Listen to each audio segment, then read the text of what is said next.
All right, let's get more now on the Senate vote to extend jobless benefits. They have actually, the Senate has voted to limit debate, so ending the Republican filibuster on this legislation, and now they could vote on the final legislation either today or tomorrow. Senator Evan Bayh joins us, a Democrat of Indiana. He's a member of the Senate Banking Committee, which will host Fed Chairman Ben Bernanke tomorrow as well for his semi-annual report on the economy and monetary policy.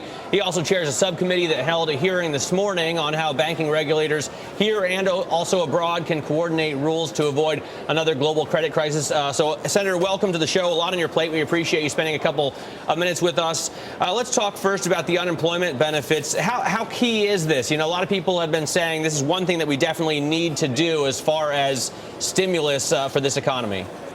Well, Matt, it will definitely help at the margins. Most economists agree that putting money into the hands of people who are going to spend it back into the economy immediately is one of the most stimulating things you can do. So it's a step in the right direction, but this alone is not going to turn the economy around. It's going to take a lot more in addition to this, but you know, this is a good thing. Senator Bayh, I think most economists and observers would agree with you that it's going to take a lot more. Specifically, they say we need stimulus programs that actually create jobs, unlike the stimulus program we saw recently.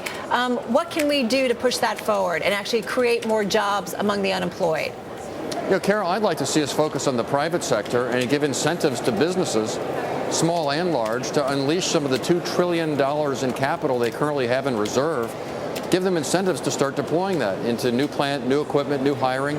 I think that's one of the best things we can do. That, and to also establish a feeling of confidence on the part of businesses, buttressing demand with the step we took today as a part of that, but also making sure that there's been a lot of change going on, some of it necessary, but now we need to sort of be in the consolidation phase so that people know what the rules are, they know what they can count on, and they can start making some of these long-term investment and hiring decisions. So do you mean actually tax credits, corporate tax credits, to bring that about? Yes, incentives to businesses to both invest and to hire. I think that's one of the best things we can do. Private sector employment, you know, the government can help, but to have a long-term sustainable recovery, we need private sector growth, private sector employment, and we should, if the government can aug that through tax cuts, that's a good thing. What about tax cuts more generally, Senator? Because a lot of people have been saying, whether they're pessimistic about it or optimistic about it, that raising taxes in the middle of a recession, it would be the wrong thing to do, and yet that could happen if the Bush tax cuts are allowed to expire. Well, I agree with that. You know, we've got a short-term challenge and a longer-term challenge. In the short run, I think we need to emphasize growth above everything else. And so raising taxes right now would be the wrong thing to do because it would dampen consumer demand and lessen business investment. So no tax increases now. Once the economy has a self-sustaining amount of momentum, it's growing, it's going to continue to grow and move forward.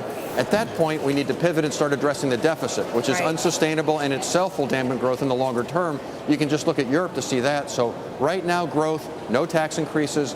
Once we get the economy moving and at a sustainable level, then you got to address the deficit. Start with spending.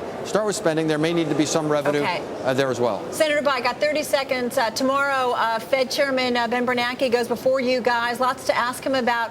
The market, some optimism on speculation the Fed's going to take steps to spur lending. 20 seconds. Do you think the Fed needs to do more to encourage that? Just quickly, if you could. Well, they're already keeping, as you pointed out, rates pretty close to zero. So they've got a pretty accommodating policy as it is. And I think it should remain that way once again until we have a self-sustaining recovery. You can be concerned about inflation longer term, but right now there really are no indicia that inflation is an immediate threat. We need to emphasize growth, growth, and growth. All right, we got to run. Senator Bayh, thank you so much for your time and joining us on Street Smart.